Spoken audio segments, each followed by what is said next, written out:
Pass.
All right, how you been?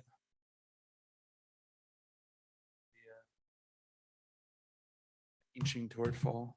Yeah, it's 11th. Oh, that's on. Like, yeah, coming out of winter and summer. Not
yeah.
Afternoon, everyone.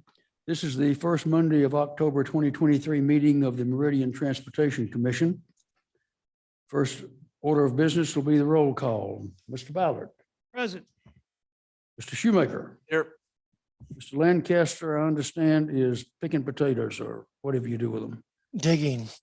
Digging. I'm here. Tracy Hopkins, Here. Mr. Lewis, Here. Mr. Smith, Here. Tom Leclerc, Here. Mr. Song. Here. Ex officio is Mr. Wasson, Present. Ms. Kloffenstein, Present. David Reinhardt. Mr. Reinhardt indicated he'd be about 5 minutes late. Thank you, ma'am.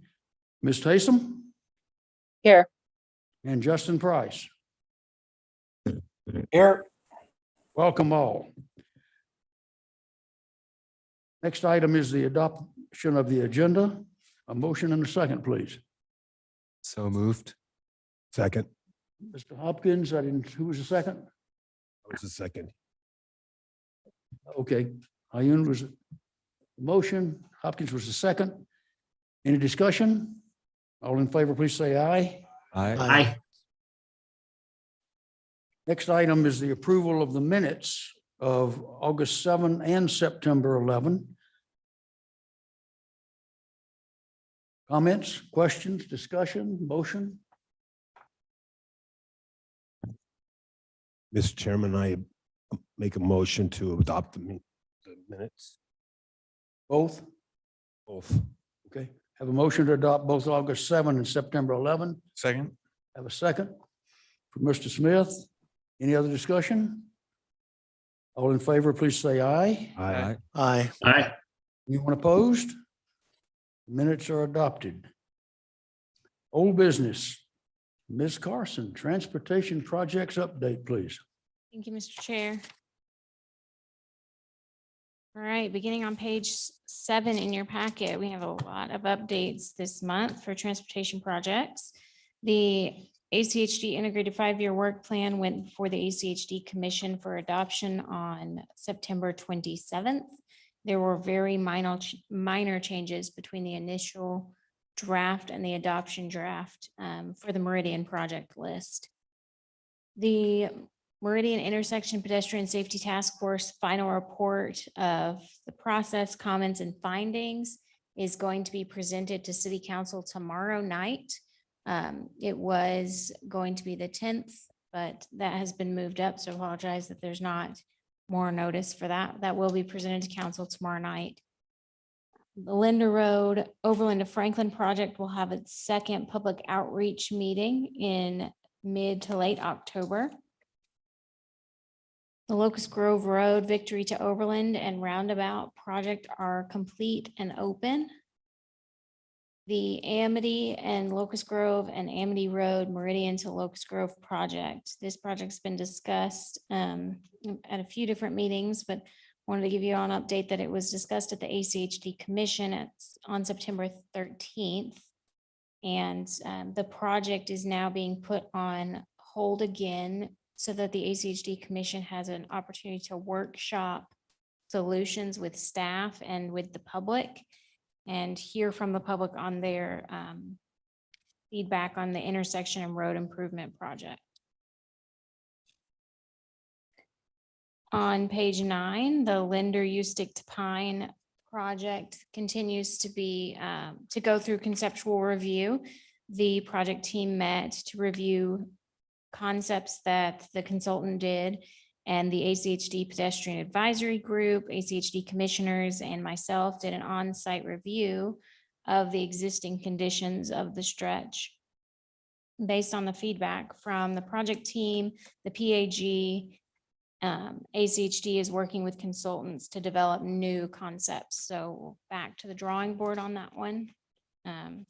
See what else we can come up with. On Highway 16, that project continues to progress through construction, and there's a new construction video there that can be found. On the Eagle Road Safety Review, ITD presented to City Council on September 5th. They didn't propose to change any of the speeds, but rather to implement some advisory speed limit signs. Several members of council, as well as the mayor and staff had concerns with the outcome and asked ITD again to lower the speeds. ITD indicated that they will review the concerns. So I will keep the commission updated on progress on that speed change. Pathways has several updates. The 9 Mile Creek Pathway, Parks Department moved forward with a land trade to obtain access on 3rd Street and make the segment from 3rd to 8th Street possible. That is a missing segment right now, connect two other pieces. The goal is to construct that in 24-25. 5 Mile Creek Pathway, the city has entered into agreement with ACHD to construct the pathway across the ACHD property. And Mary McPherson Pathway, the city has developed a concept for a pathway between the neighborhood north of the school, Mary McPherson, and the school along the far lateral. Easements for permanent pedestrian access and construction access have been agreed to and are currently being prepared through the legal process. And the plan is to bid that project as soon as possible. So that will be built by the city with the land easement granted by the private company. And then, not to steal from Mr. Reinhardt's update, but the Black Hat and Gondola Hawk signal construction is complete for Pleasant View Elementary. And I can stand for any questions on project updates. Comments or questions? Mr. Chairman, Yes. oh, that yes to me, Mr. Chairman. Yes, sir. A question on the first page on the Meridian intersection and pedestrian safety task force. If I understood correctly, that the final report is being presented tomorrow night to council. That is correct. Okay, is there any way we can get a copy beforehand or review what the findings and recommendations are? It's still a draft report, so I hesitate to send it out, but it should be on the council agenda. If not, I can definitely send it out. I'll check and see what's on there. Yes, I'll get you something. Thank you. Mr. Chairman, Yes, sir. Miranda, I'm curious a little bit about the proposal ITD has on a implement an advisory speed limit sign. Is that like just, hey, you can go this speed or this, what does that look like? That's exactly what it looks like. So it is a big yellow sign. So yellow signs being not enforceable, that says something, I don't remember the exact language, but something to the effect of traffic maybe going different speeds during different times of day. We recommend you go this speed. And it's from staff, and I don't want to speak for council, but I'm going to try to summarize what they said from what council and the mayor said at that 9/5 meeting, which I would recommend you go watch if you have any interest in this item. There are concerns across the board that it's going to be confusing, that as a driver, you're going to see a 50 or a 55-mile speed limit sign, and then you're going to see another sign that tells you to go a different speed.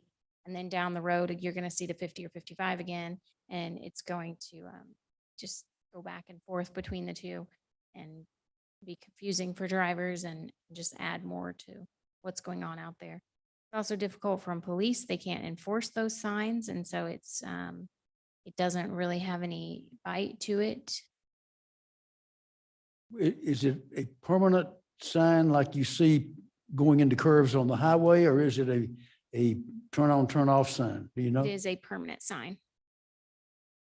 Well, somewhere in those comments, or we read in here that it had to do with times of day or days of the week or something, yet it's going to be a permanent anyway? Yes, it is a permanent sign.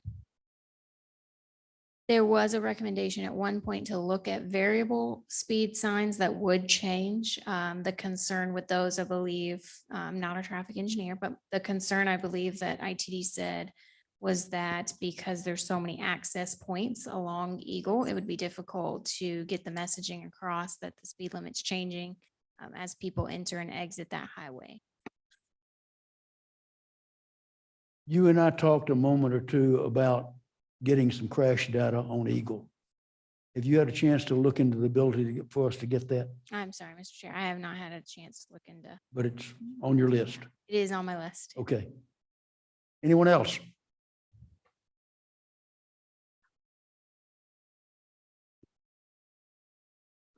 Okay, thank you, ma'am. One thing I will note, I think Elisa Taysom will have something to say in her report today about the Better Bus presentation. I'll leave that to her. Okay, do we have a bird scooter presentation? We do, Mr. Chair. Mr. Burkle is on, and I'm going to give a little bit of a precursor. He's going to give us an update, or he's going to give us a presentation on what bird scooter might look like in the city. I did want to let the commission know that this item will, if Bird chooses to pursue, will go forward to City Council. So what we're looking for from the Transportation Commission, as you're listening to Mr. Burkle's presentation, is some any comments that the Transportation Commission has on scooters and where they might be, or if it's time for scooters in the city that you would like staff to carry forward to council, so that when council hears on this matter, Transportation Commission has had a chance to weigh in as well. And with that, I will hand it over. Mr. Burkle, did you want to share your screen, or do you want me to pull your presentation up? Thank you very much. I was planning on sharing my screen if that's okay. That sounds good. Thank you. Make sure I don't screw this up here. There we go. There we go. Well, thank you all for having me. I appreciate it very much. Appreciate the opportunity to be with you this afternoon. My name is TJ Burkle. As mentioned, I am with Bird Rides Incorporated. And I manage a number of states kind of in the West, Mountain West, Pacific Northwest, anything you might think of as West for Bird. So I manage our sort of relationships and interactions with local governments and sort of community engagement in that region. No, sorry. What's that? Okay. Well, that did remind me of a point I wanted to make. I've got several slides here and I'm excited to talk through them, but please feel free to jump in with questions or comments. No need to wait until the end. Happy to make this very conversational or answer questions, sort of in the moment if that's of interest. A little bit of background on Bird. We provide shared electric vehicles in cities around the globe. And so we are in over 400 cities. We're a global company. I'll get into sort of the operating model, how it works from the consumer's perspective, how it might work in Meridian. I'll get into all those things. One item of interest, in case you did any Googling recently, you may have seen just, I believe it was 2 weeks ago, we announced that we had acquired Spin, was another major operator and a competitor of ours in the micromobility space. And so with that acquisition, we are now the largest operator in North America. And again, also operate globally. We're on 4 continents. A quick overview of how it works generally, and you may have seen this in Boise, or if you've been to other cities where they have micromobility, perhaps some of you are overly familiar with this, but in case you're not, generally speaking, it's a shared dockless system. So the scooters are available on the street in the public right of way. For the rider, for the user, the rider will download the app. Sort of the first time you go through the process, there's a user agreement. You have to verify that you're 18 or older. You add your payment method, usually a credit card. And then there's usually some sort of educational tutorial. Oftentimes we'll work with the city to sort of understand what specific messages you might want riders to see, especially before that first ride. So it might be a safety message. It might be about wearing a helmet. It might be about proper riding or parking behavior. We can work with you on that. And then anytime after that, you don't have to jump through these steps. The rider doesn't have to jump through these steps every time. Basically, you open the app, you scan the QR code, which is right on top of the scooter, sort of in between the handlebars. It unlocks the device and off you go. So that's a very kind of basic overview. Our pricing is pretty standard, but tends to be $1 to unlock. And then usually a per minute fee of, somewhere between 39 and 45 cents a minute. Usually with a minimum ride, I think of $3.50, minimum charge of $3.50 in case the ride goes very short. Average ride's about $7 a ride. So, kind of less than 15 minutes probably. And that kind of reinforces, really the idea behind micromobility in particular is that we're a last mile solution, last 2 or 3 mile solution, really a supplement to other transportation modes, whether they're public or privately owned. And then we also have a number of sort of equitable discount programs. Equity and access is really important for to us in making sure that individuals who might be on government assistance programs or might need help accessing the scooters or the devices.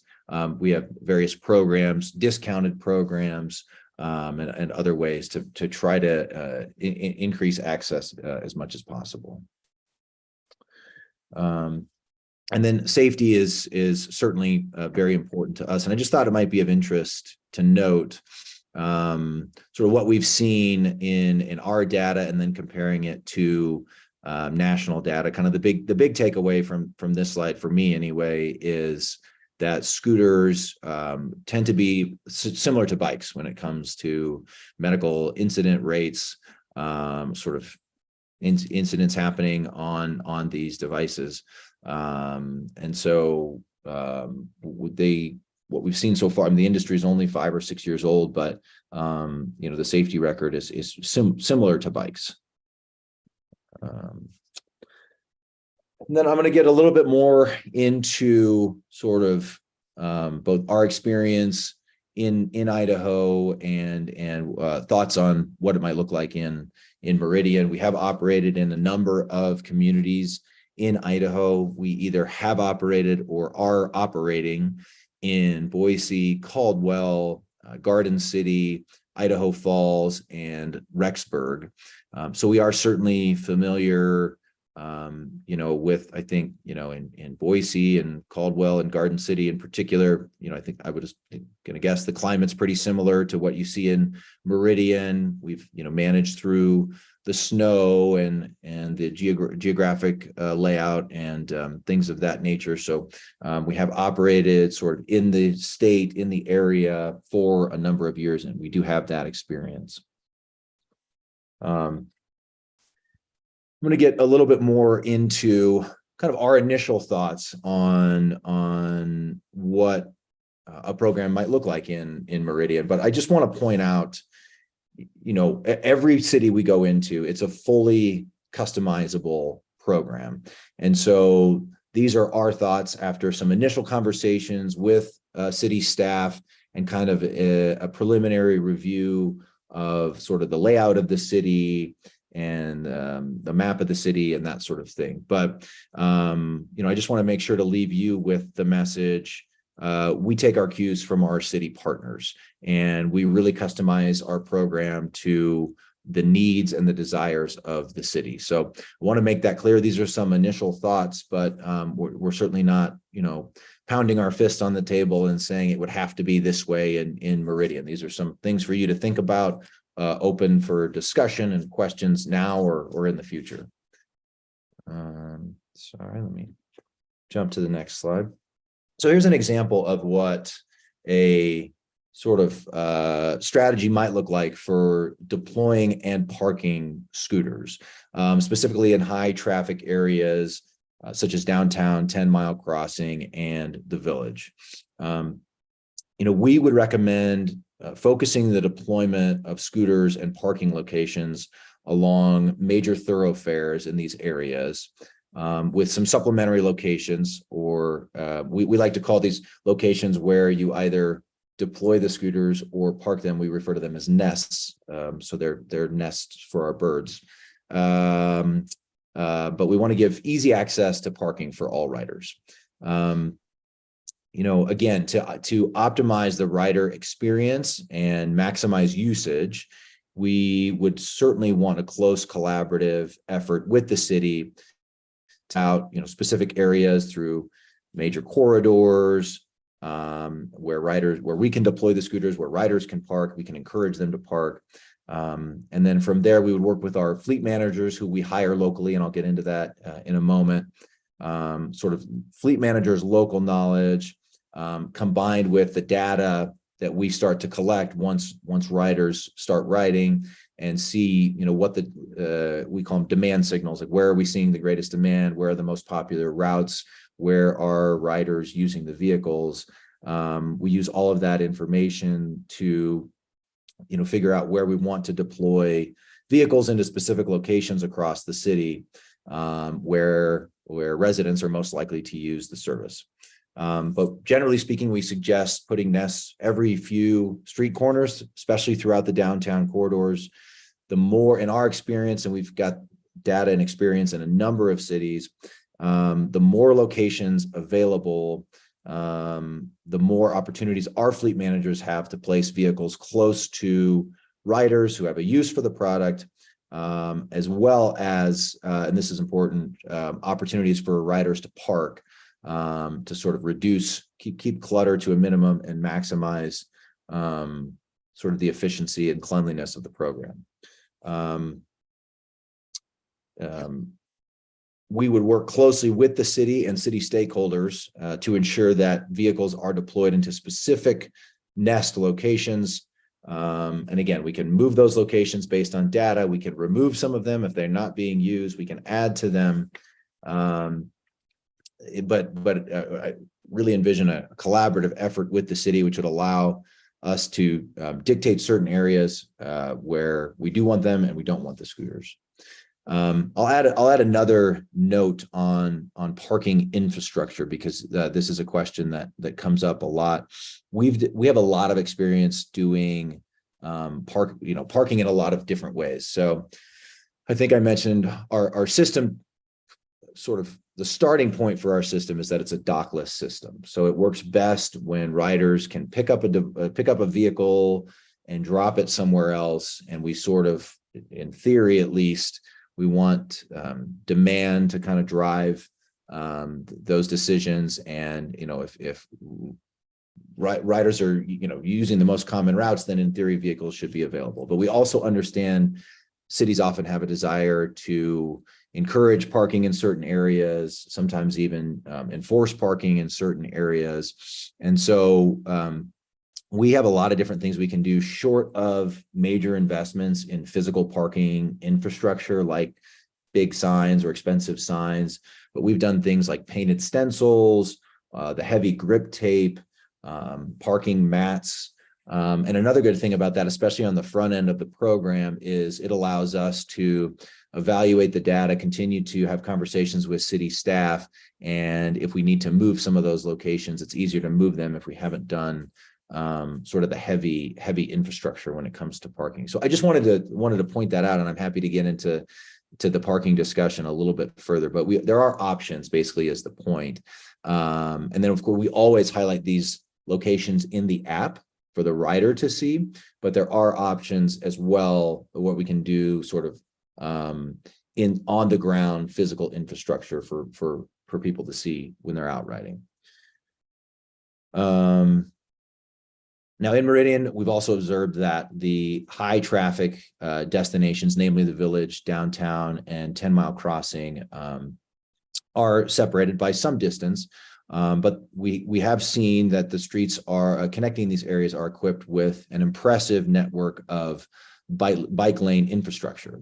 And we believe the extensive amount of wide bike lanes throughout the major areas of the city makes Meridian a perfect fit for what Bird has to offer, allowing riders to feel safe moving between these major hubs. We would envision starting with probably 75 to 100 scooters. Again, if we were to move forward, our approach is always to start with a smaller number. I think based on the layout and the population of Meridian, ultimately the city might be able to support a higher number of scooters, but we like to start with a smaller number. Again, we track every scooter, track every ride, and so we start to collect a lot of data right away. And so we want to collect that data with a smaller number of scooters and adjust accordingly. I mentioned earlier also, we're pretty well aware of sort of the climate and understand that, a good chunk of the year there's snow on the ground. This is another example of we can follow the city's lead here. In some cities that have, a real winter, the cities want us to hibernate all vehicles during the winter season. And we can certainly do that. We can certainly pull vehicles off. We would envision in a place like Meridian scaling back the fleet. Certainly, we certainly see ridership go down during the winter. We would envision keeping some scooters on the road. That's what we did when we operated in Boise. We would scale back for the winter, but not completely remove scooters. But again, that's an active conversation with city staff, and we would take our cues from the city there, and happy to work with you on that.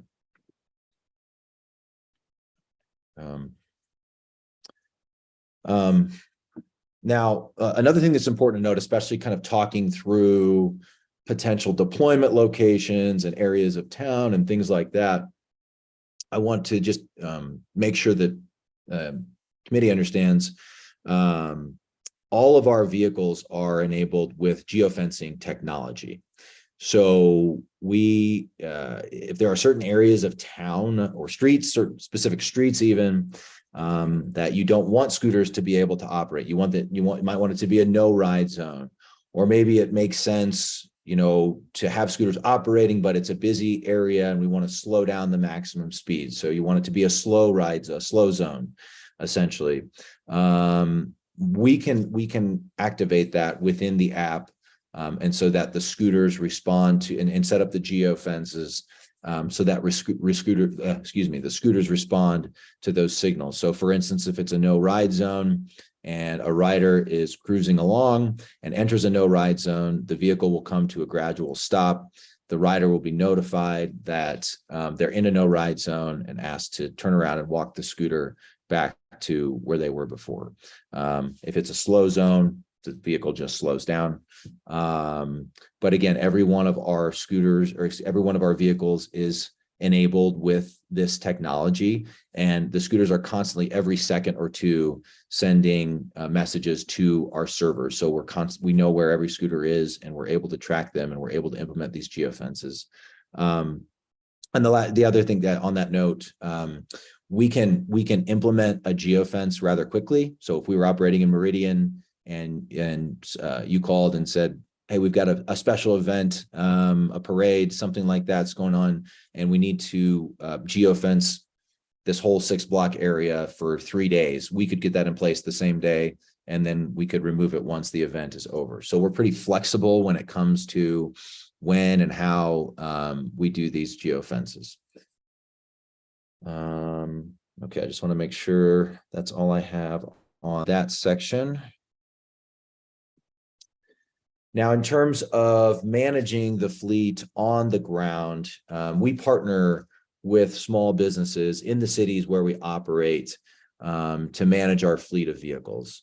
So our program in Meridian would be managed by one or more fleet managers who we would hire locally. These are significant opportunities for local small business owners to expand and grow their businesses, add a line of revenue for their businesses, and keep the money from the program in the community. Oftentimes, we'll work with businesses that have demonstrated some sort of aptitude in a related field. Maybe it's an auto repair shop, or maybe they've got business, or they've got experience with other electric vehicles or something like that. But fleet managers are responsible for maintaining the vehicles, recharging the vehicles, repairing when necessary.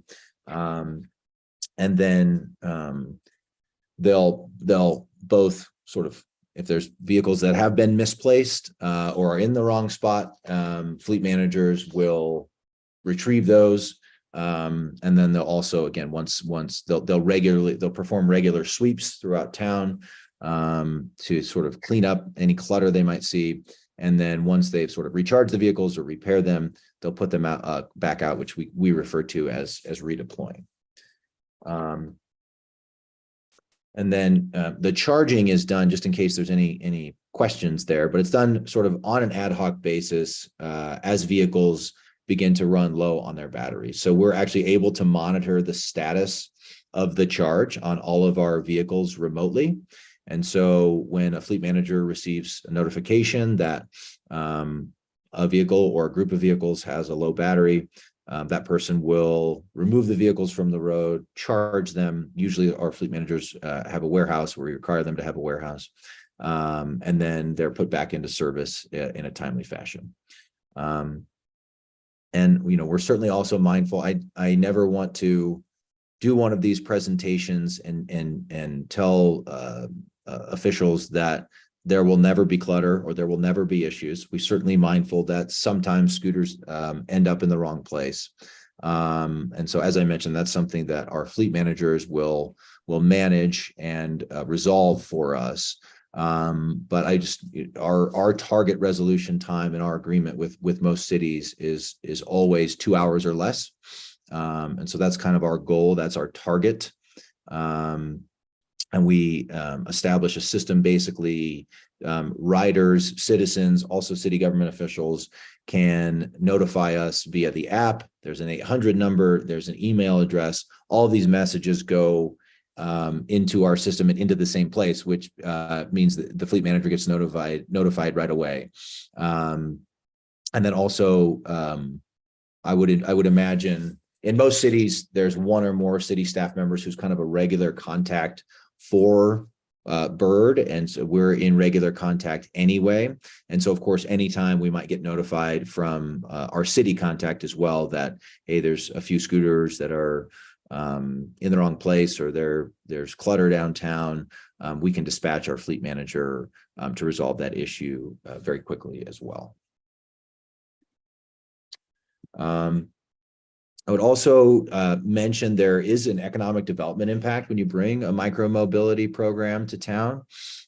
Emory University actually did a study a couple of years ago that showed there's about an $1,100 increase in spend in the local economy per scooter deployed. And that was over a 6-month period. So extrapolated out roughly $2,000, $2,200 per scooter deployed over a given year in sort of increased economic activity in cities that have a micro-mobility program. So I would just wrap up here, maybe with a note again on if I can leave you with anything, it's that I know there's stories out there from when the industry started 5 or 6 years ago, and some of this, may have happened then. This was before my time in the industry, but it's been a long time since it happened. But we don't drop scooters in cities and then just disappear. These are really proactive relationships and proactive partnerships that we have with the city. You would have an entire team from Bird. There would be the local fleet manager. There would be myself, my counterpart on the operations team, and we would have regular contacts with whomever was deemed from the city to be sort of the point person on the city side of things. But we'd have an ongoing relationship. The best programs that I've seen that work best for the citizens and for the people in the city are the ones where we have a really collaborative, ongoing relationship with city staff. We're able to have ongoing communication, and the sort of program evolves through that communication and those efforts. So again, happy to answer any questions you might have very happy and excited to have been invited to participate today. And I just want to thank you all once again for having me here. Thank you, sir. We appreciate it. Questions from Mr. Burkle? Mr. Chair. Yes, sir. Thank you. Have quite a few. I'm just going to try to start at the top of the presentation. So, I mean, you know, to start, you know, I want to make it clear that, you know, I do like micromobility. I am a fan of kind of that last mile of transit and covering that. And I think, you know, long term, you know, micromobility is a good thing. I'm just, there are a couple of things that through the presentation that just kind of raise some questions. So first, just looking at, you know, the safety slide, looking at the documented medical incident rate, you know, I noticed, and I'm the nerd who reads the fine print, this is comparing, looks like a global medical incident rate for Bird to US averages for other vehicles. So I was just curious, is there any way to... Mr. Burkle, could you go back to that slide, please? He's on the. Sure, no safety problem. reserve. No problem. Yep. Let me pull that up real quick here. Sorry. Yeah, while you're pulling that up, I just Sure. wanted to know if you have any information around, you know, US average incidence rate, or maybe even Idaho incidence rates. And then also if that data is per ride or per mile, because I think that also changes kind of the distinction. Thank you. Significantly. Okay.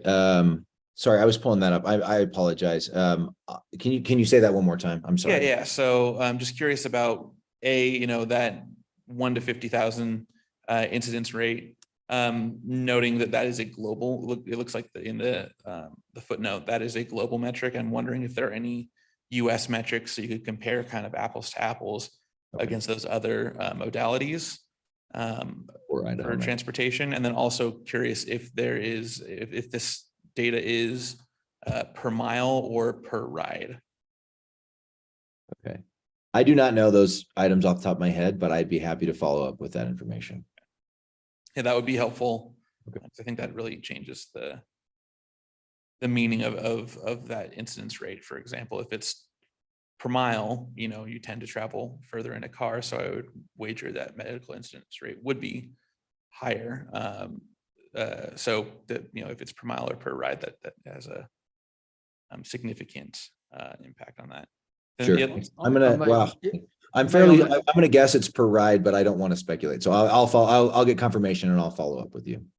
Believe the On the same slide, what is medical incident rate? So that would be, A skinned knee is probably not a medical incident rate, but someone that has to be treated for something is. yeah, something that someone had to be treated for, or make a visit to, you know, emergency room or something like that.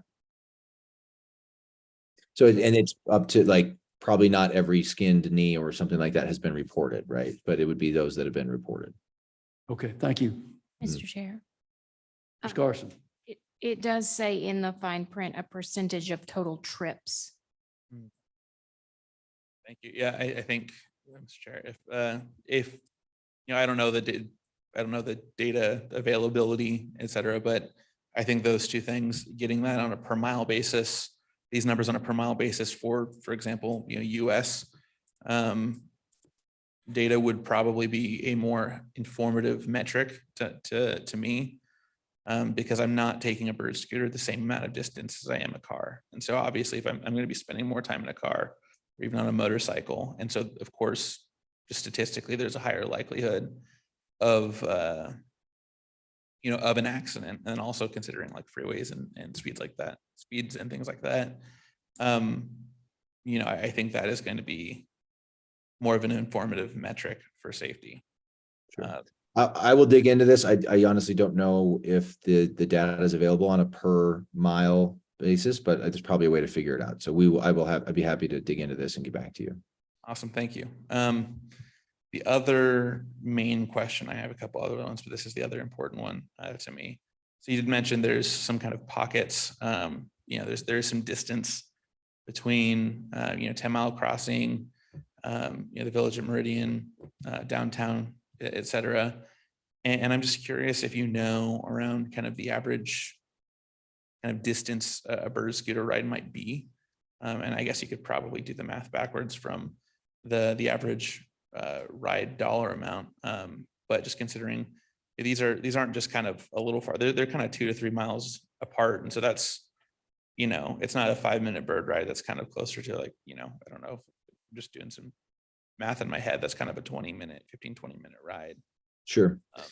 So I I'm just think curious about that. It's closer to like between 1 mile and 2 miles would be the average, but certainly, 2 to 3 miles is still well within what we view as kind of, our service is being able to satisfy.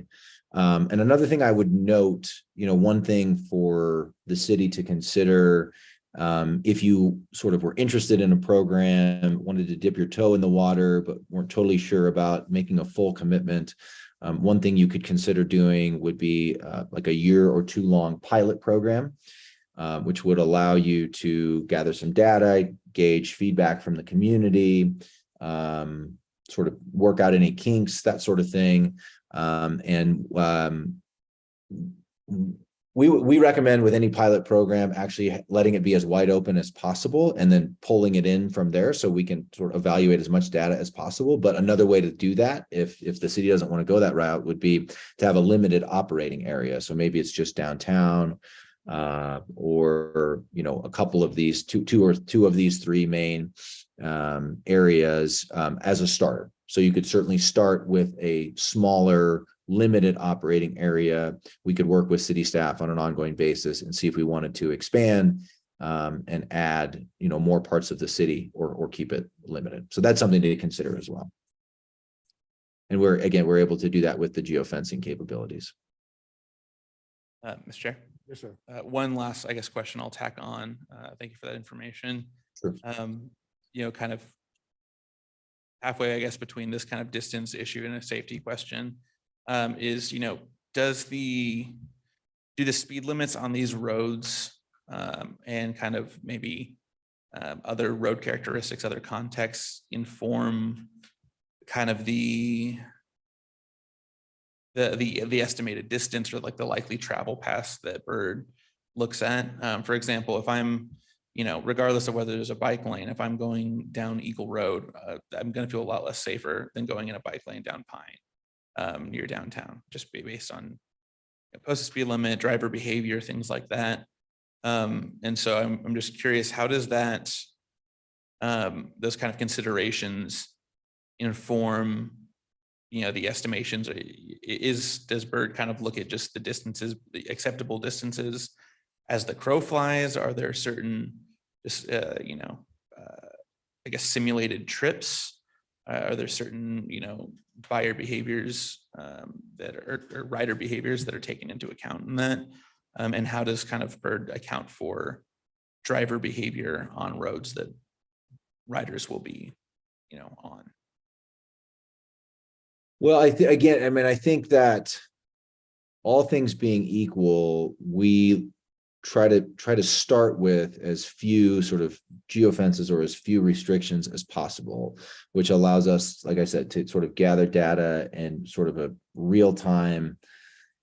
The phrase that's coming to mind is free market. That does sort of like allowing people to operate as they will, and we monitor that behavior, and then we can sort of collaborate with the city on where we want parking locations and if we want to geofence off certain streets or that sort of thing.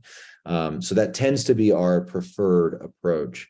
But again, if you wanted to start with sort of geofencing, maybe some busier streets and keeping, highlighting routes that have the better bike lane infrastructure, there's different things we can certainly do to try to encourage that behavior. We've just found, like, to use a parking example, we found that there's sometimes we think, okay, this corner or this intersection or whatever it might be is a great spot for a parking location, and everybody ends up parking 2 blocks away or something. So we've just found that even when we try to control these things, sometimes the riders have other ideas.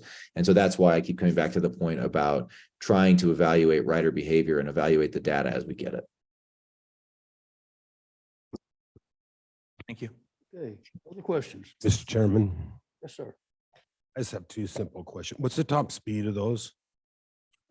They can go up to 18 miles per hour, but we can cap it at anything. And in most cities, we've capped it at, per the request of the city, we've capped it at 15 miles per hour.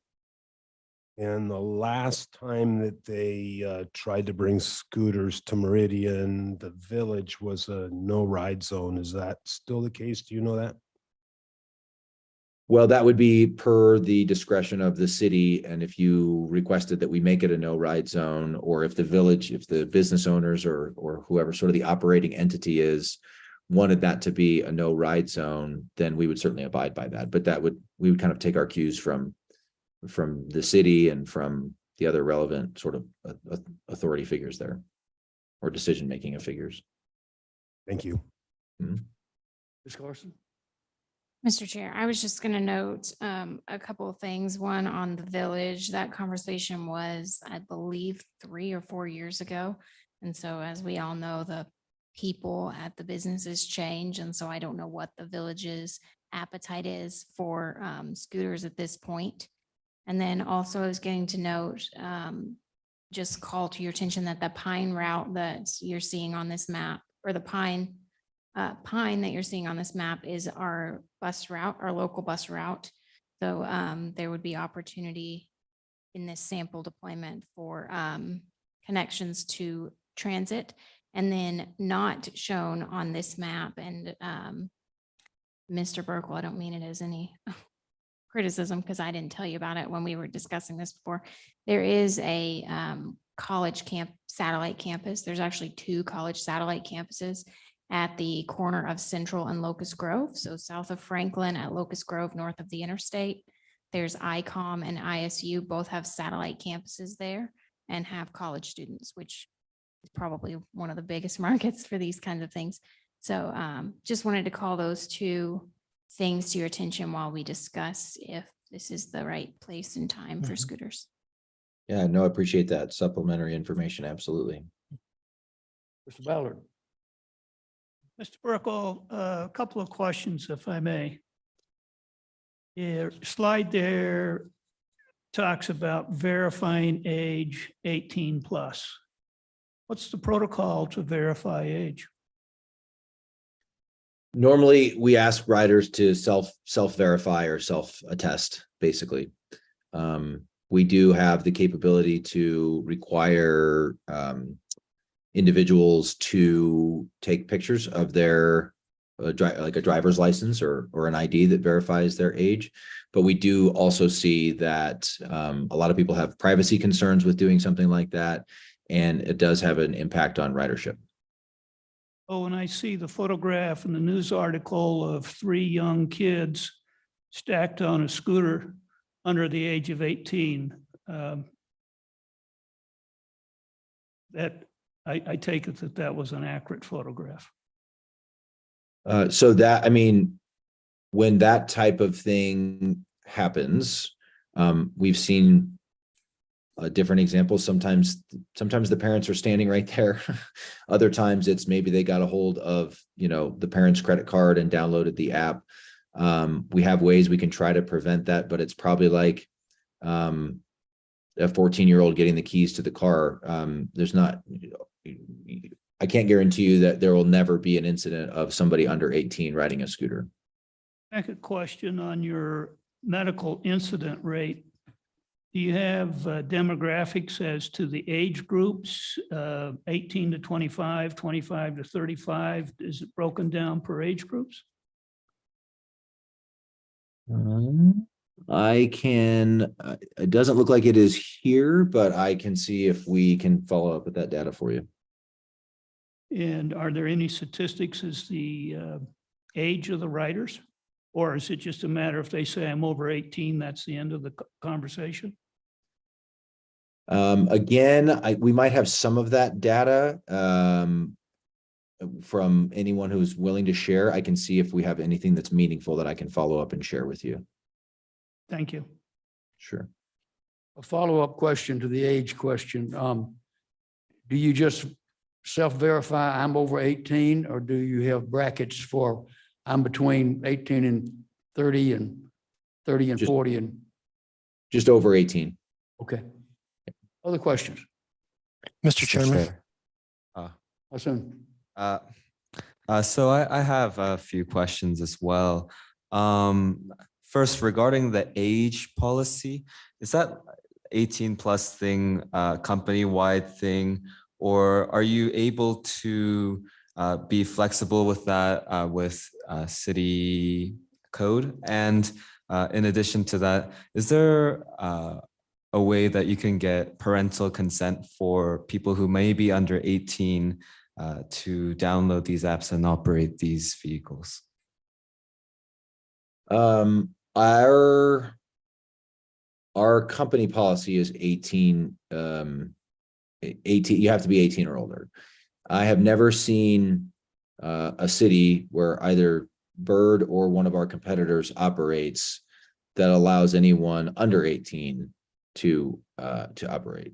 I suppose if there was a discussion among the city council or others at the city that they wanted to entertain, a lower age, maybe 16, if you have a driver's license or something like that, we'd certainly be willing to have that conversation. But I just want to be upfront and clear and say I've really not seen that anywhere, and it's not our standard policy to go below 18. Thank you. And my second question would be, would these vehicles abide by the standard motor laws? Like, for example, like, would it be enforceable to enforce like drinking and driving? Like that would be a no-go on these probably, but would it be enforceable on these electric scooters? That, I guess that's kind of depends on what's in the city code, but you could certainly, yes, I mean, riders are still subject to consequences based on their behaviors, certainly. Thank you. Sure. Mr. Chair. I can't help but ask, are you old enough to ride one of these? I am not yet old enough to drive one of these, which was why I asked about the age policy. This sounds like a very great idea for people my age, so that's why I brought it up. But yeah. Well, you realize the closer you get to 18, the more they're going to raise the age for these things. So, Mr. other Chair, questions? John Wasson, Ada County Highway District. Mr. Watson, I do have a couple of questions, please. and I'm not trying to be a smarty, but Mr. Burkle, do you know what Meridian City Code 7-1-9 says? I do not, sir. Guess what? I didn't either, but I looked it up, and it has lots of shalls and wills and stuff like that for where you're supposed to ride power assisted scooters on, and how are people supposed to know that they're supposed to ride in a bike lane versus a sidewalk versus a road when they start renting these things? Sure. So first of all of our scooters, and before I answer that question, Mr. Chairman, I was briefly hopeful that you were asking me if I was old enough to ride one of the scooters, but obviously flattering myself there. So anyway, so all of our scooters have stickers on them that say no riding on sidewalks. There's also a lot of different ways that we try to educate our riders. So I think I mentioned at the beginning that riders have to complete tutorials. So like before they can even ride, we can work with you on crafting that message. And so we can emphasize no riding on sidewalks, stick to bike lanes, wear a helmet, that sort of thing. And we don't have to like set that as they only see it before their first ride. A lot of times we can set it as like every third ride or every fifth ride, a reminder, no riding on sidewalks, etc. We can also do, regular either email communications or in-app push notifications to riders. If there are specific messages we want to make sure they're seeing. So there's a lot of ways that we can reach riders and try to communicate these messages. And the reason I was asking, because I'm in Meridian, it states on streets which have speed limits of greater than 45 miles per hour or more, persons riding e-scooters shall ride only on the adjacent sidewalks and shall not ride on the street. And so this means that they have to be on the sidewalk. Well, we do have some examples of cities that we work with that do allow sidewalk riding, and certainly on, to your point about a higher speed limit, an area, a street with a higher speed limit, I think riders are going to feel safer on the sidewalk. This one, I would go back to, it's at the purview and the discretion of the city. We would certainly welcome the opportunity to have, some sidewalks available. I think that's always a great option for riders. But a lot of times cities don't want it. So it just kind of depends on the discretion of the city. Sure. The other thing that is a concern to me, Mr. Chair, is the average walk speed is between 2.5 and 3 feet per second. If a scooter is on the sidewalk and doing 15 miles an hour, that's 30 feet per second, which is a far greater speed than motorists coming out of a side street are expecting to see somebody operating on the sidewalk on, which is one of the factors in some of the vehicle petacycle crashes that we have in the valley. Okay, thank you. Mr. Chair. Mr. Smith. Actually, to that point, Mr. Watson's questions raised an additional question for me, specifically around the level of granularity of the GPS in these, as well as the granularity of things like slow zones. So my question is, I guess what I'm trying to imagine is is there a scenario in which the city could say, hey, if you're along a corridor where we would mandate you be on sidewalks, maybe we don't want to lower the speed limit to like slow zone. I don't know if that's like 3 to 5 miles an hour or something, but lower it to, the max speed to 8 miles an hour. And then if you're in an actual slow zone within that, you could lower it further. Is there that level of granularity that you can set multiple levels of speed limits in and outside of slow zones on certain corridors? And then also, in terms of the GPS accuracy, could you get to that granularity of understanding if you're on a specific corridor versus kind of in a specific, in a certain intersection general area? Like, would it know that I'm on, Ustick and Eagle, if I'm going down Eagle, or if I'm, turning from Eagle to Ustick? That I think might also inform different speed limit and rider behaviors. So I guess around that granularity of GPS and of the speed limits, because that I think would also impact. Yeah, I think I understand the question, but tell me if I'm not getting at what you're trying to get at.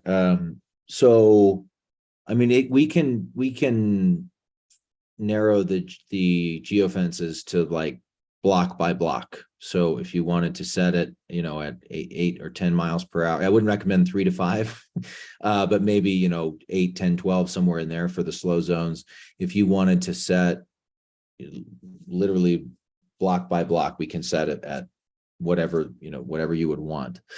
I guess I don't fully understand the question on the intersection. I guess that would just apply. It's if sort of one part of the intersection was geofenced and the other was not, or one was geofenced at a certain speed and the other was set at a different speed. But I mean, we can get very specific, again, down to sort of the city block.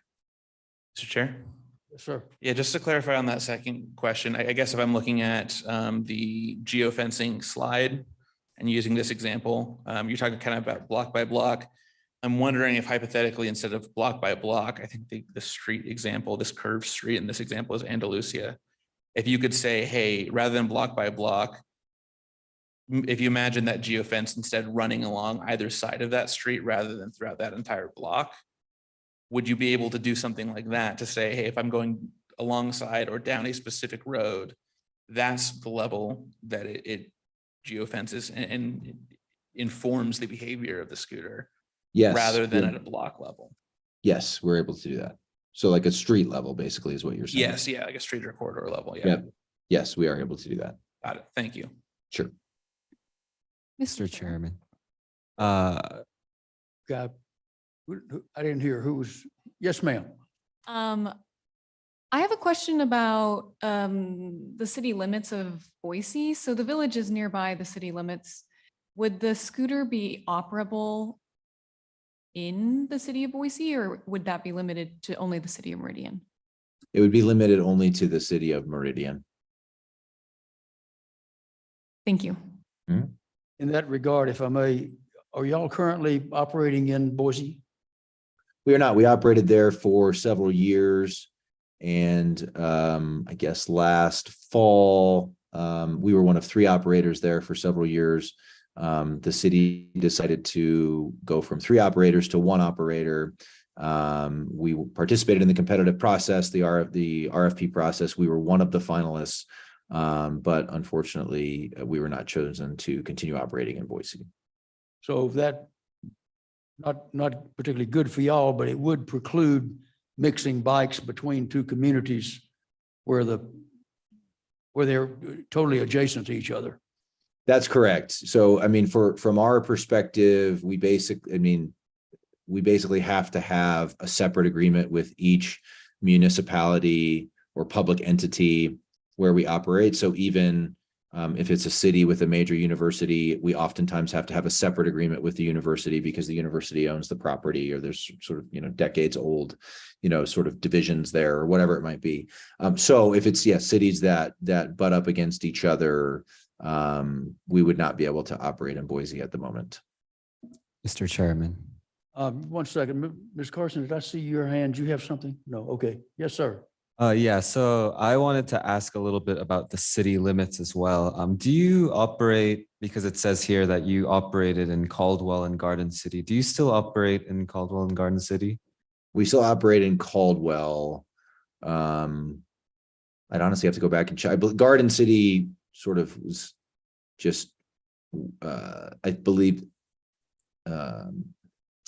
they kind of viewed their operation as an extension of whatever Boise was doing. Is the way I would say that. So let's say that these close municipalities are together in the next, let's say some other communities also decide to do bird in the next coming years.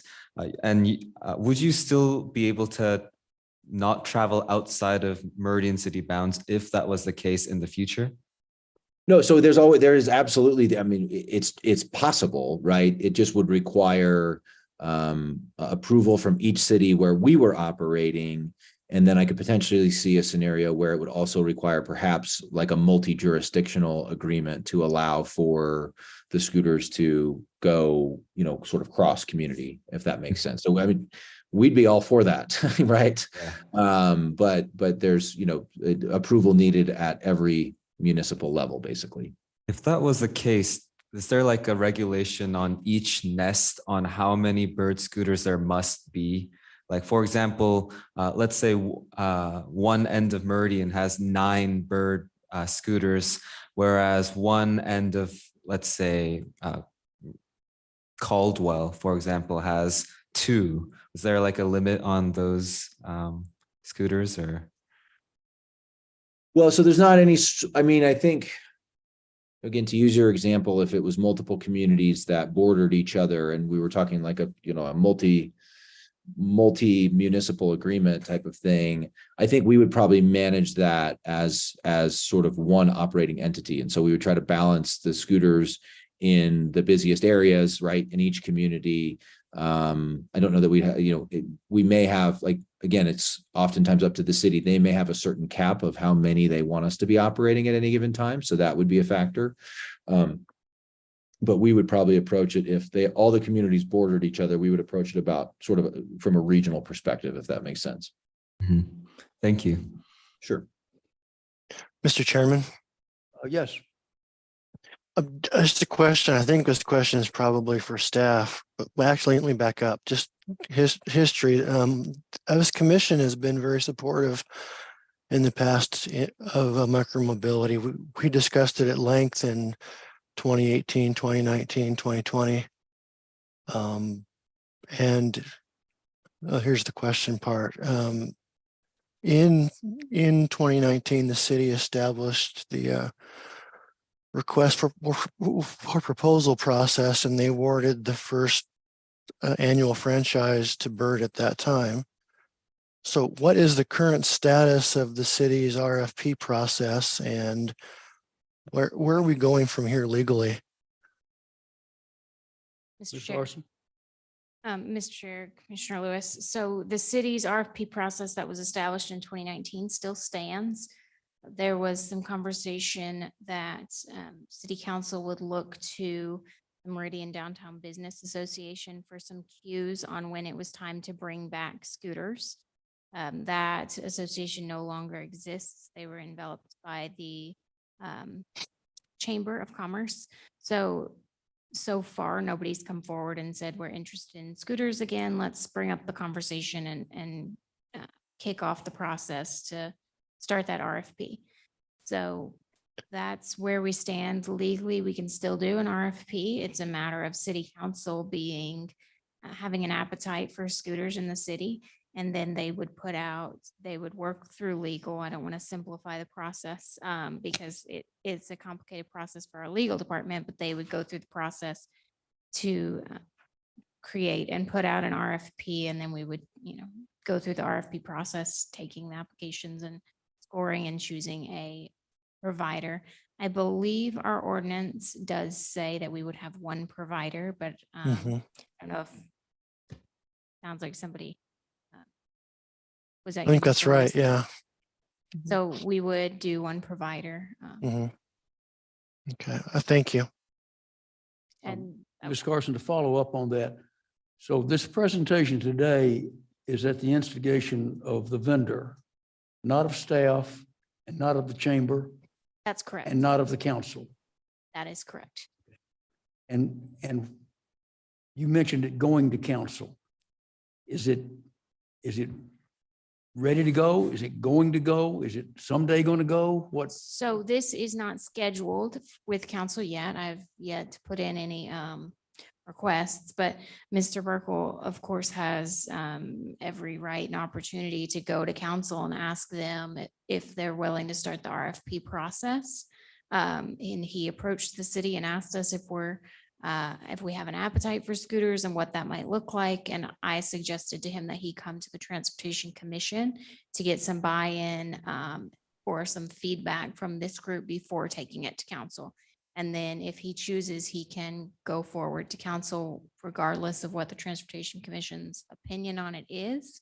But it would be nice to have your opinion to take to council as well.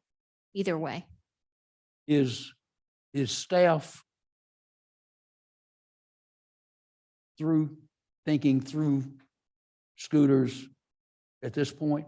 In other words, I mean, I can see a cajillion questions. We've had a few here. I can see even more. I think the biggest thing these vehicles have going for them is how many places they are and the fact that they do operate. So, Mr. I mean, a lot of places have gone through all these questions and presumably resolved them. But has Meridian City staff resolved their questions to the point that they're on the cusp of being ready to take it to council? So, Mr. Chair, I'm going to do my best to answer your question without sounding like a politician, but I think that when it comes to the conversation of scooters at this stage, it's not a yes or no answer. It's a no, we don't want scooters, or let's proceed with maybe getting scooters.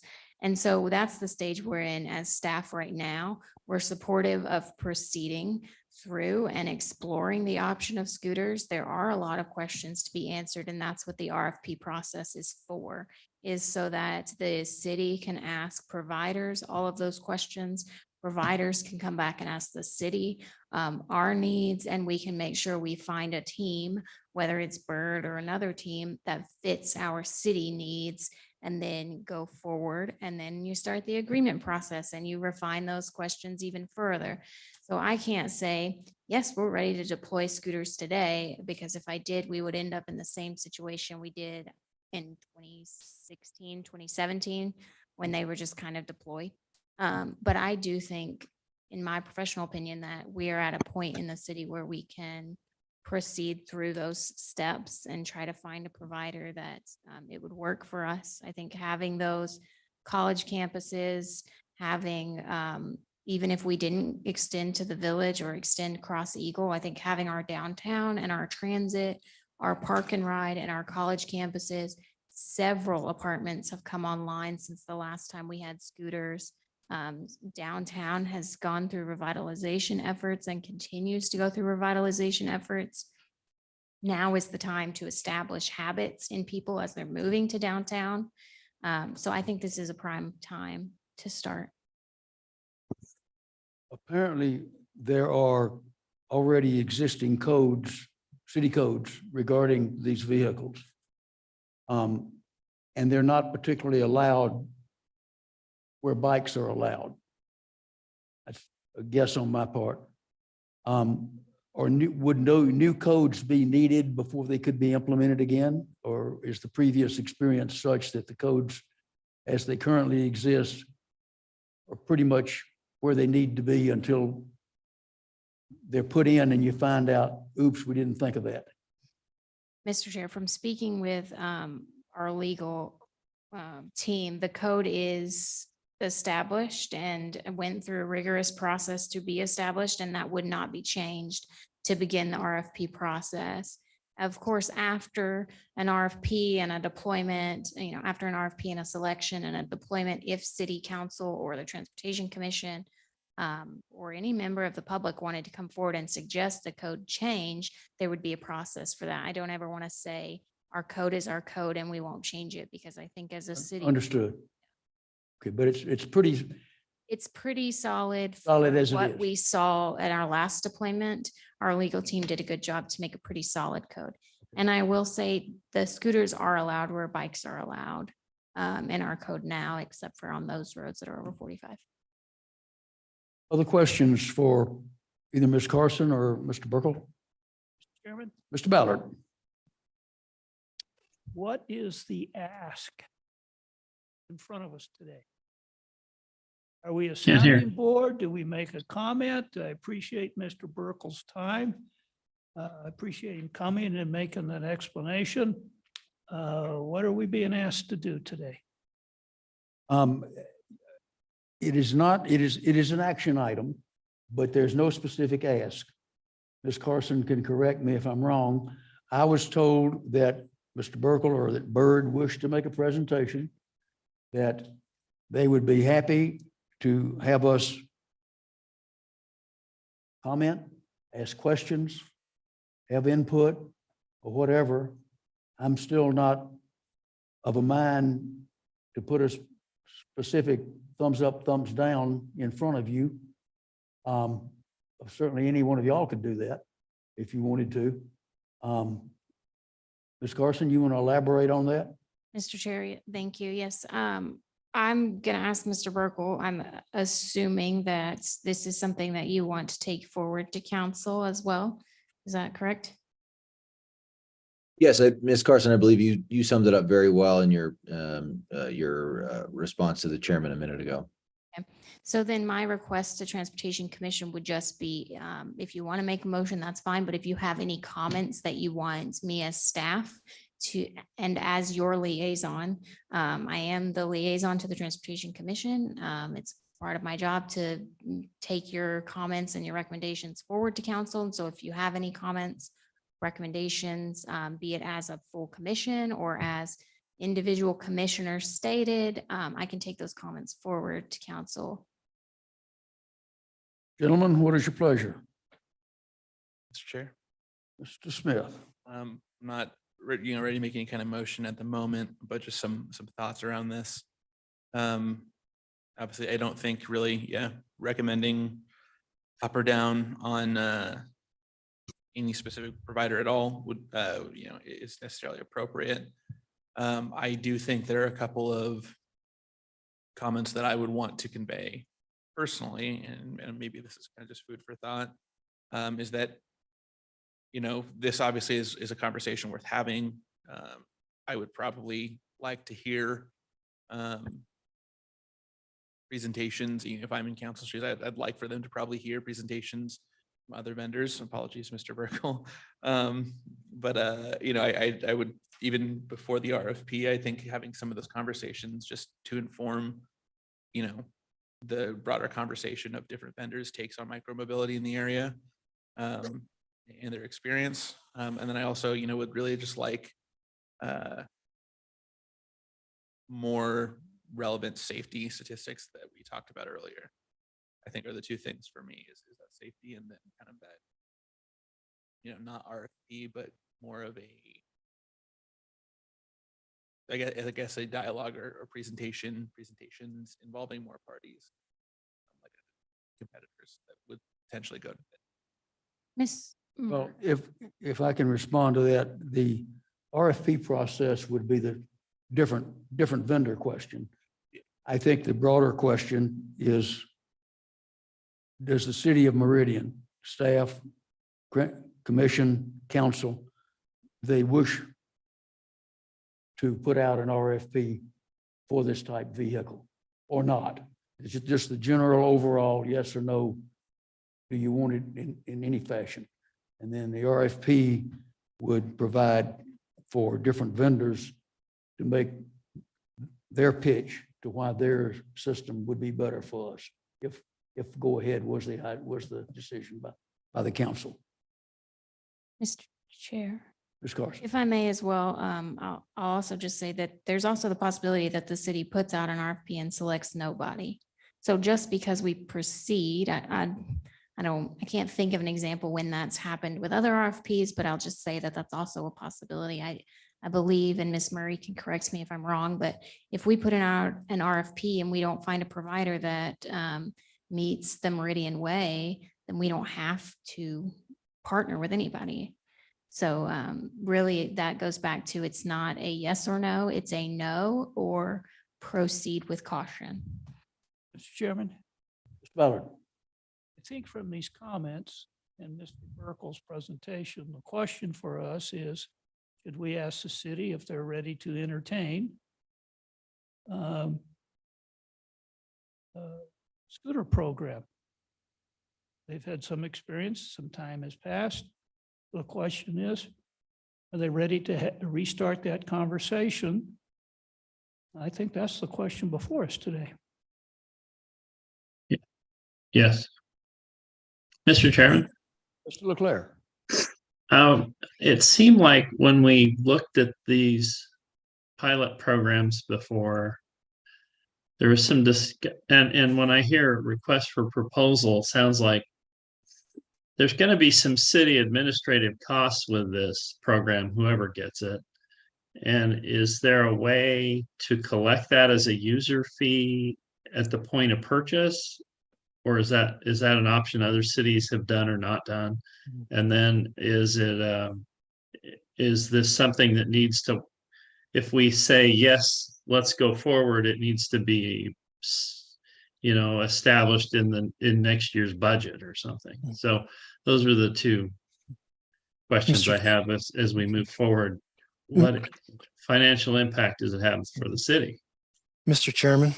Mr. Lewis. In the previous RFP and the previous agreements that were made, there was a very large financial, what's the word I'm looking? Franchise fee that was intended to cover the city's administrative costs, and that's how that was taken care of. I believe we're at the point where we need to either recommend that this go forward to city council and that they restart the RFP process or not. Mr. Chairman.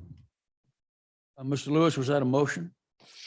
Yes, Mr. Chairman, I move that this commission recommend to city council that they dust off the RFP and restart the micromobility RFP process. Second. Oh, Mr. Ballard. We have a motion from Mr. Lewis and a second from Mr. Ballard, sir. Mr. Ballard. Discussion.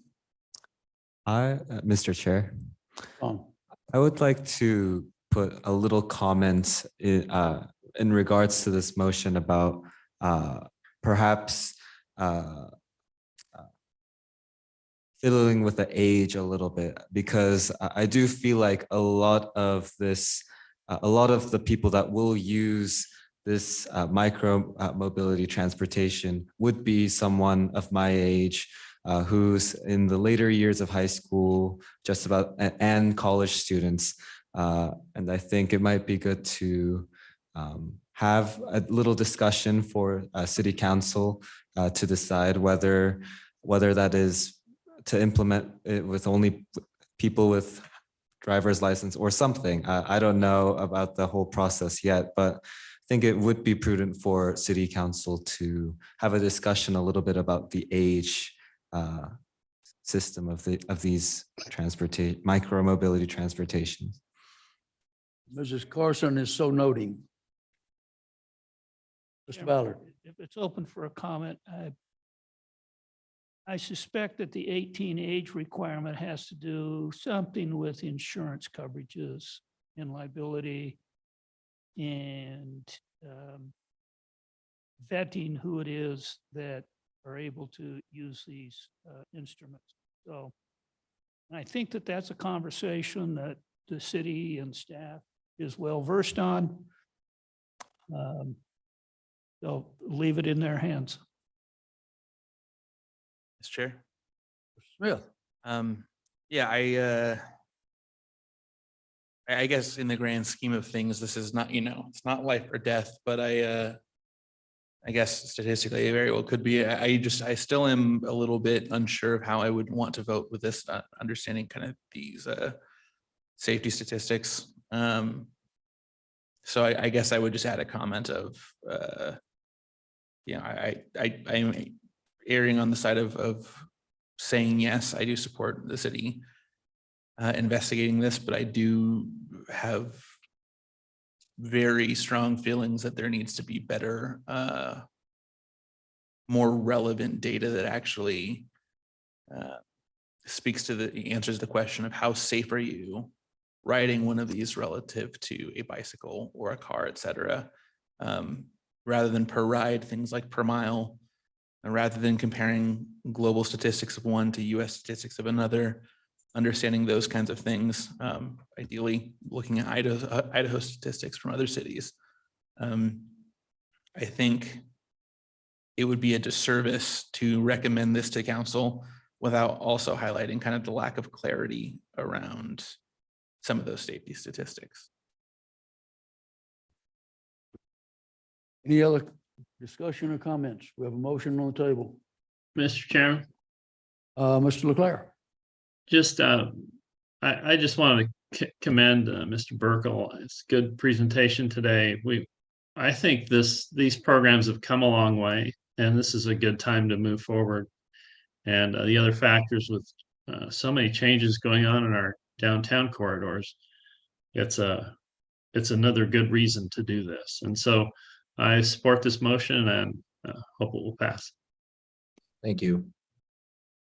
You're welcome. Other comments?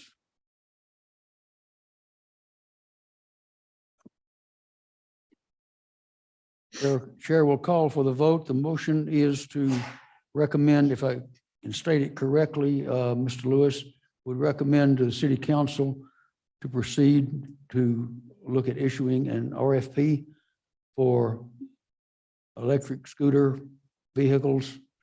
Mr. Chair, would you like me to restate the motion? Sure. Motion to recommend that city council begin the RFP process to pursue micromobility. Better than I could have said it. That sounds great. Okay. All in favor, say aye. Aye. Opposed? Motion passes. Mr. Burkle, thank you for your time. Thanks so much for having me. Okay. Ex officio updates. This is the fun part of the meeting. Mr. Reinhardt, you get to go first today. Mr. Chair and members of the council, Dr. Dave Reinhardt, West Ada School District. We have, since our last meeting, we've launched school, and we are Really transporting approximately 10,000 students a day to 60 schools, and for the most part, successfully. The challenge with it is that there are more routes and more need than there are drivers. And so there are drivers doubling up, and you'll hear grumblings of that in the city. And and I have voicemails to prove it, that I'll be returning on my way home this evening. I did want to report back to the commission, when we met last 2 months ago, before you was the plan to do our drop off and pick up at Meridian Middle School differently. If you remember, we're going to move buses on Camilla, put general ed and buses on Camilla, sped buses, special education buses in the loop off of 8th, and parents would be doing the loop on 8th and Cherry. That has, and I don't know which you've heard, but that has been a successful plan. And we had cooperation from ACHD, we had cooperation from City Meridian, we had cooperation from a couple of neighbors, struggled with it initially. But in terms of flow on that corner, on that busy intersection, by and large, that has gone very well. It's one of our better sites to move traffic. I wish we could do that at more sites. More places are just focused, like Rocky Mountain High School. You know, everything dumps one direction, Linder Road, and everybody does their best. But we've been able to disperse traffic at Meridian Middle School. And so I appreciate the commission's encouragement and the support of many agencies to get that done. It's going well, unless you're hearing otherwise. That concludes my report. And you have bus driver applications in your pocket. You'd be happy to talk to anybody here today? Mr. Chair and honorable commissioners, I would welcome applications from all of you twice. Okay. Sergeant, anything from the MPD? Mr. Chairman, no, I don't have any updates today. Just the fact that you're really enjoying the fact that school started again, right? It's great. Okay, Ms. Klopfenstein. Mr. Chair and members of the commission, so Compass has recently wrapped up a regional housing coordination plan, and that is going before our board on October 16th. And one of the critical outcomes of that plan is a regional housing coordination work group, of which the city of Meridian is involved in, and they will be meeting throughout the year. And then Compass is also kicking off a regional safety action plan, which is an important analysis at the regional scale to look at what some of the critical safety impacts are in the region, and then identifying some high impact projects to improve safety, and then also be eligible to apply for a federal program called the Safe Streets and Roads for All program. And then just for reference, in 2022, that program had $800 million in funding awarded to projects across the US. And then last update is that Compass is also kicking off a transportation funding and governance study, which is it's conducting a comprehensive review of transportation funding mechanisms across all 50 states, and then addressing key policy issues in our area, such as local transportation funding, the allocation of federal transportation funds among localities, public transportation funding, and then also innovative pilot programs such as implementing road user charges as potential alternatives to the gas tax. So this is something that our government affairs coordinator, Jacob Miller, will be working on, and we'll direct any questions to him if you have any. That's all. Thanks. Am I correct that the state of Idaho puts no money into public transportation?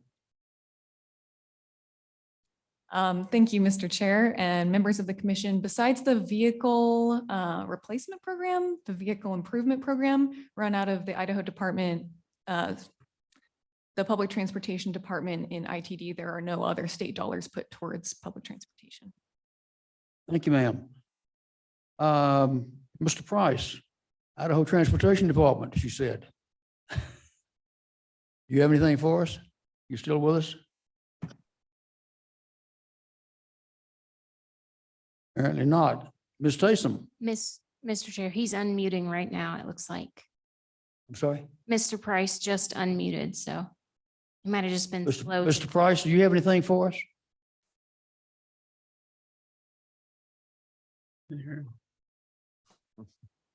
Stand. Yeah. Yes. Hey, there you are. Yes. Yep. Can you hear me all right? Hear you. Go ahead. Yes. Maybe I'm not being heard. All right. Great. So I just had a brief update or some additional information from the Eagle Road speed limit presentation to City Council. There were a couple questions on that. So what was proposed was an advisory sign that says watch for stop traffic, and there would be beacons on it, which would be turned on during the most congested time. So it was proposed from 7 a.m. to 9 a.m. as well as 4 to were the peak hour times.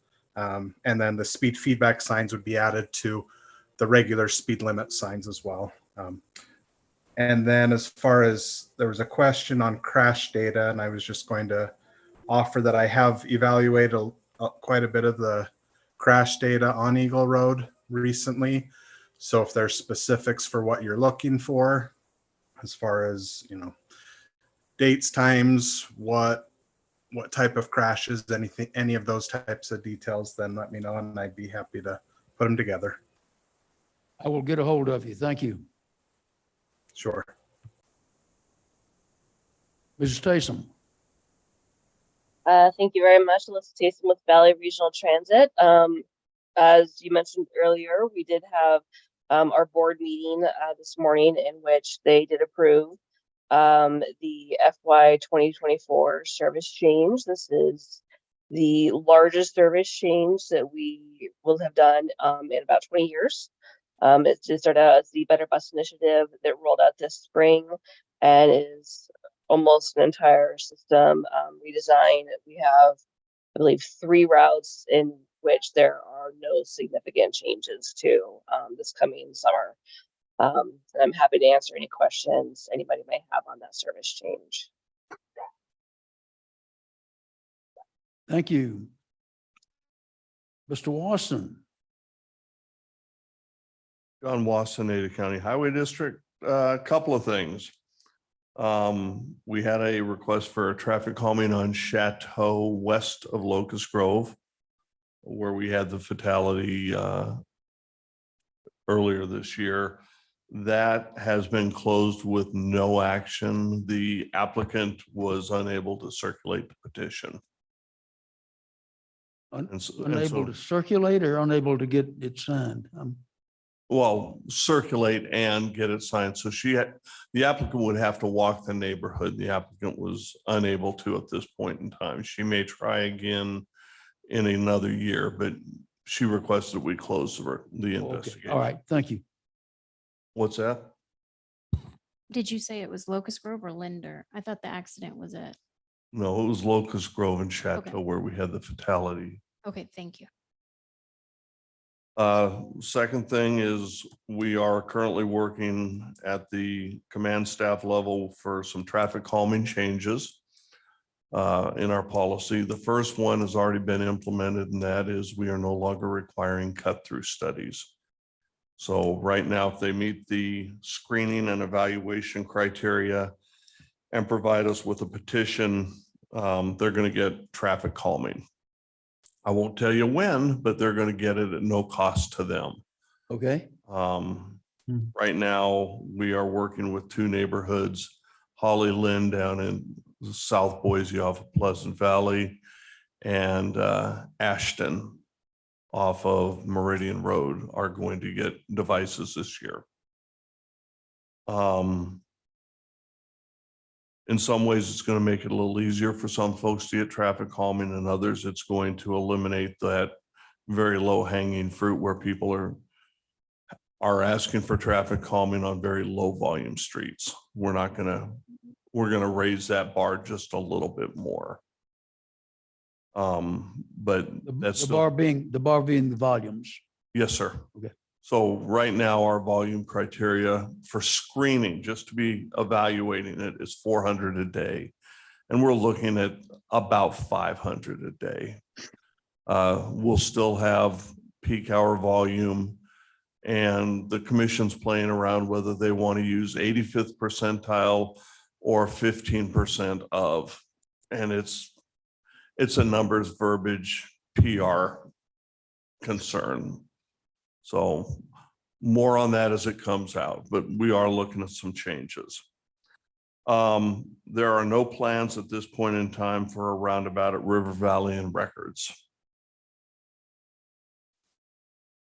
The gentleman that brought that to us, Commissioner, who brought that up at 2 meetings ago, is not here today, so. That's his fault. He could have been here. No, I can brief it next time You also, did, sir. you didn't say that, did you? No. I can brief that next time again. That's not a problem. If you would, please. We're a little shorthanded in the office, and quite honestly, I have not finished up the investigation for the crosswalk. But we will work on that. And I did have a question for the commission on Copper Cloud and Bell Tower. There was a request for a speed study on Tower Bridge, and Tower Bridge feeds into there, but does not extend to where the crossing site is. So I was wondering for a little bit more clarity. Ms. Carson? Mr. Chairman, Mr. Lewis? it was Commissioner Lewis that brought that up, so he is here. Okay, I would, Roundabout. I was pretty sure it was Lancaster that said this is something that's going to be coming back to us over and over again. Therefore, is the way I remember it. But I won't quibble. Mr. Lewis, you want to take credit for it? I believe it was a 50-50 effort with Mr. Lancaster and myself. As you know, we do share a brain part of the time. Gary, therefore, do you, while Ms. Carson's looking the other one up, Mr. Lewis, do you have any questions or comments to Mr. Watson regarding his initial comment that roundabout will not be further studied? I don't right now, no. Okay. Mr. Chair. Yes, ma'am. You got it? I believe I'm sharing my screen. Yes, I am sharing my screen. So this is Tower Bridge. I apologize. This is just Google Maps. This is not a sponsored post. This is Tower Bridge here, and Bell Tower Copper Cloud concern that we received was here. And just as a refresher, we received a request specifically for a stop sign at this intersection. Three-way? A three-way stop at this intersection. The Transportation Commission and ACHD conversations came to the conclusion that a stop sign was not warranted at this location, but that there was concern for trees hanging out over the intersection. ACHD acted very quickly in getting those trees trimmed back, whether that was by them or by the HOA. I'm unsure, but those trees got trimmed back very quickly. To raise the lowest limbs higher. Yes, to make visibility better at this intersection and set the visibility at what it should be, per ACHD's high standards. And the resident, when I followed up with her and I believe it was her, when I followed up with her and let her know that there would not be a stop sign there, but that there were trees that were taken care of to increase visibility, had concerns with vehicles speeding through the area. I let her know that if that was her concern, then the request, we could move forward with a request for traffic calming rather than continuing to try to push the request for the three-way stop that had already been determined wasn't warranted. And I didn't hear back whether she was interested in traffic calming or not. So her concern, when it was really percolated down, did seem to be more about speed And so if the Transportation Commission wants to take that on, we've discussed in the past that we don't always need the resident to be the champion. The city can be the champion if there is a concern. So if we want to take on traffic calming on Bell Tower or Copper Cloud in addition to the Tower Bridge, then we can definitely do that. Commissioners?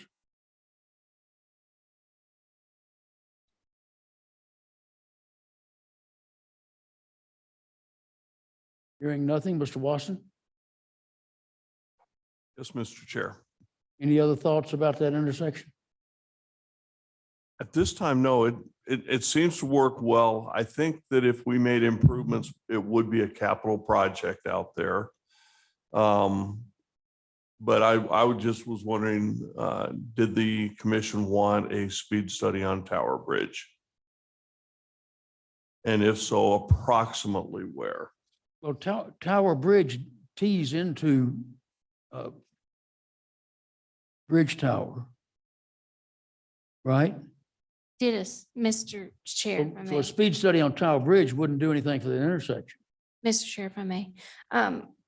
Mr. Watson, did another resident request a speed study on Tower Bridge, or were you referring to the first resident's I was concern referring to with the- speed? I was referring to the first one because Okay. in your notes, it said Mhm. Tower Bridge speed study. Okay, yes, so that was in response to what I said. The resident said she had a concern about speed, and I told her if she was interested, we could start a conversation about a speed study. And to my recollection, I haven't heard anything back from her, but if we want to have a conversation about speed study, we definitely can. My point is that This, if the intersection of Tower Bridge and Bridge Tower is the question, then there's no reason for a speed study on Tower Bridge because you're going to tee into a dead end street. well, the concern was that cars were coming up Tower Bridge and speeding into this turn and then blowing through this intersection without looking. There's a pedestrian crossing here.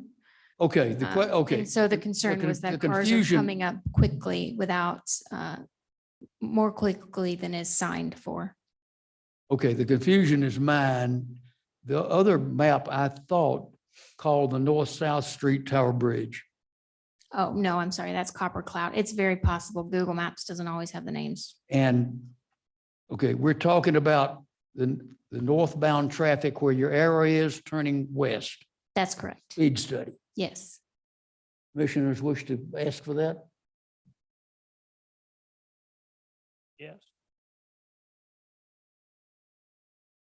I got 2 nods. I'm looking for 3. Do I hear 4? I think that was a why not. Mr. Watson, can you give us a speed study on that in the vicinity of that intersection, please? Mr. Chair, I'd be more than happy to. Thank you, sir. Anything else? Okay, any questions for any of our ex officios? Mr. Chair? Yes, sir. I do have a question and I guess it's probably part of a larger discussion. It's a question for Mr. Watson. As kind of maybe one of the laymen on the commission, I recently saw a post from Federal Highway Administration that linked to a report from earlier this year called Safe System Approach for Speed Management. And I'm in a lot of the discussions that we have about speed limits. And again, I'm totally expecting this to be part of a larger conversation. So I don't need to feel like you need to answer anything now. But we talk a lot about 85th percentile speed. And so this report, reading through it, kind of talks about the 85th percentile speed, some alternatives, things like 50 percentile speed or different tools like US limits 2, NACTO city limits, different reports that give guidance for establishing safe speed limits, kind of accounting for the context of how the corridors are used, and just seeing kind of some of the increasing density in Meridian and things like that. And some of those discussions we've had in the past, I'm just curious for, you know, does that are those resources used by ACHD in terms of considering speed limits on certain corridors? Is there a general process that's followed beyond kind of the 85th percentile speed?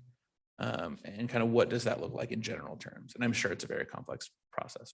Commissioner Smith, Chairman Steed, yes, it is a complex process. Typically for standard residential and collector streets, we do use the 85th percentile and or the prima facie speed limit for that jurisdiction.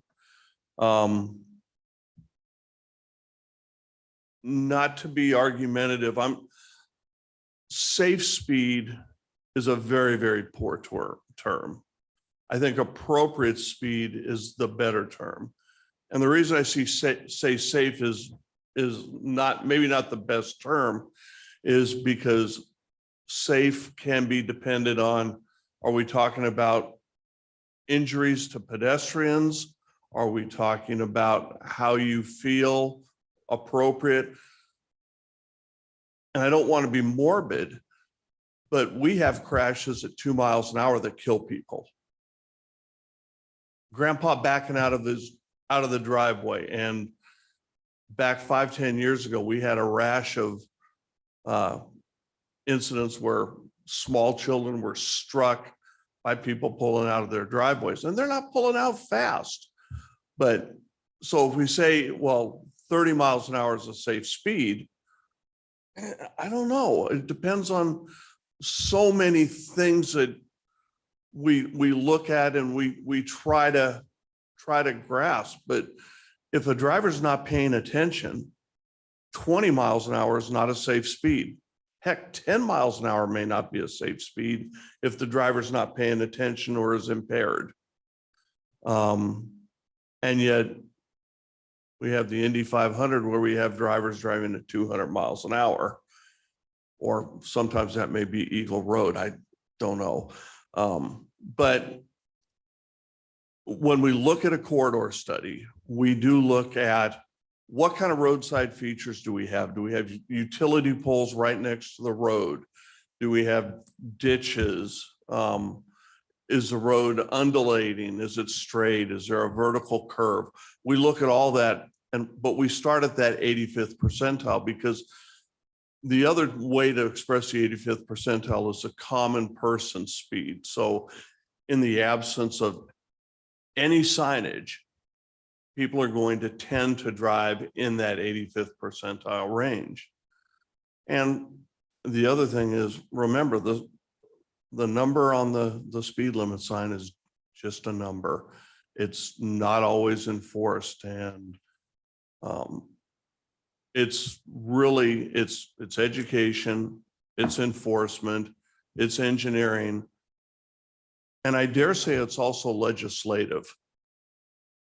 Because if you don't have a change in the speed limit, or I'm sorry, in the fee schedule for the speed limit, and you're applying fines that were appropriate in 1955 to today's economy, well, that $5 ticket in 1955 was a chunk of money, and right now it's chump change. And so I don't know whether that's a city function to modify those, or it's a legislative function, but I think they all play into making roads safer and getting us towards 0 deaths.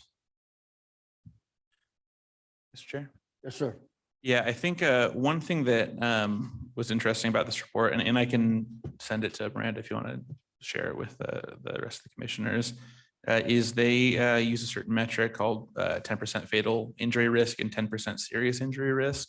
And I haven't heard that term before. And so it's different crash types, looking at speed limits, or not speed limits, at the speeds at which there is a 10% likelihood of a fatality or of a serious injury.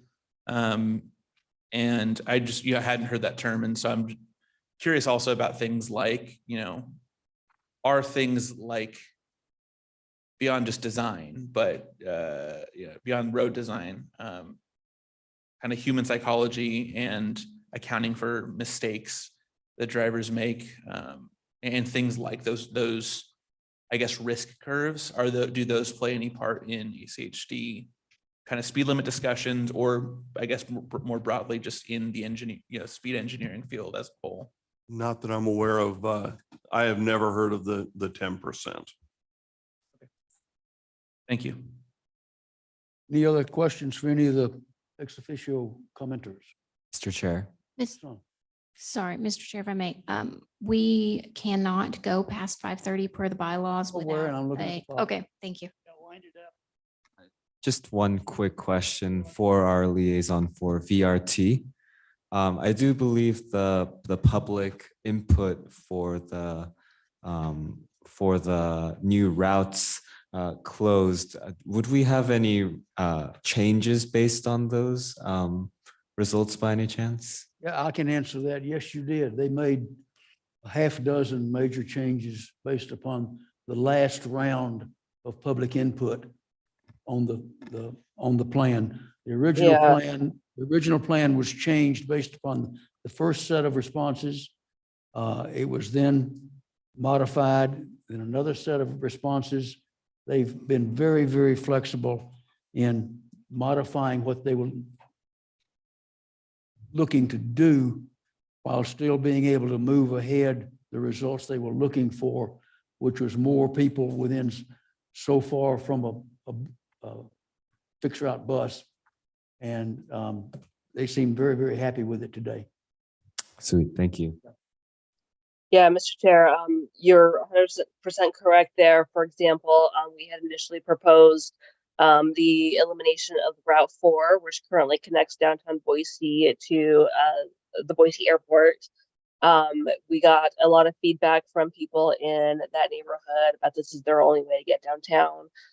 So we did take another look at it, and we proposed, and it was approved today, to continue on with the Route 4, but instead of going to the airport, it actually turns onto Franklin and connects to Town Square Mall directly, providing service to both Bora High School and Bishop Kelly as well, covering some of those same neighborhoods in the higher ridership areas. We're also not completely discontinuing the Route 1, but instead the Route 1 will be consolidated with the Route 17, providing a one-way loop up Warm Springs out to Harris Ranch, and then returning to downtown Boise along Park Center Boulevard, so that those neighborhoods still retain the service that they currently have, just at a slightly different level. And then just a minor adjustment that we actually made to the Route 7 based off of feedback that we got from our drivers was to return the Route 7 to Fairview via Cole instead of going back to Milwaukee, which will help with some of our timing concerns with the turn onto Orchard to connect to downtown Boise. Okay, anyone else? All right, the next item on the agenda is staff communications, and Ms. Carson, having pointed out the time situation, I'm going to jump the gun myself a little bit here and point out one item in there, which is that our youngest commissioner, Hyun Song, was reappointed through September of 24. Congratulations. Thank you, sir. You've been a very valuable member to this point. Looking forward to hearing more from you in the next year.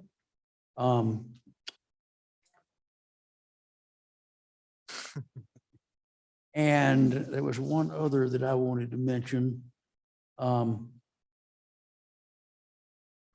The Linder Kodiak American Fork Crossing item. There's an email there from Mr. Reinhard to trying to work backwards and see where it was going. Who was it written to, Ms. Carson? It was in there just to inform the commission that there had been another request for a crossing at that location. That is the location that West Ada put funds towards, and ACHD and West Ada are working together to determine when the right time is for a crossing at that location. Transportation Commission doesn't have too much skin in the game there, to put it informally, but just I told you I'd keep you aware of that crossing as it continued, and that was some progress on it. So they are aware and looking at it. Commissioner, any of the commissioners have any questions about any of the items in the staff communications? Ms. Carson, any other? I was just going to note that if the commission desires, I can put in a VRT summary of changes topic for a future meeting to kind of go over those and look at what those changes are for the city of Meridian specifically. Meridian. If you would do those for the city of Meridian. There were a lot of others outside, but, and I apologize, I can't remember exactly what, if anything, they did to Route 30. I think there were some tweaks, but We did have changes in the getting city of that in would Meridian, be and I good. can summarize those. Okay. Alyssa as well. Yes, I'll be happy to help you with that, Miranda. Thank you. Okay, there are two future meeting topics you can see still on our list. We may be, I think we're getting the Records River Valley roundabout feasibility off the table. And then we're going to be getting some speed data information at Bell Tower and Copper Cloud area.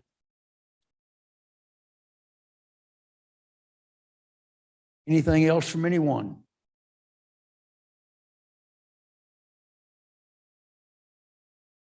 Thank you all. Very good day, very good discussion, very good input. We are adjourned.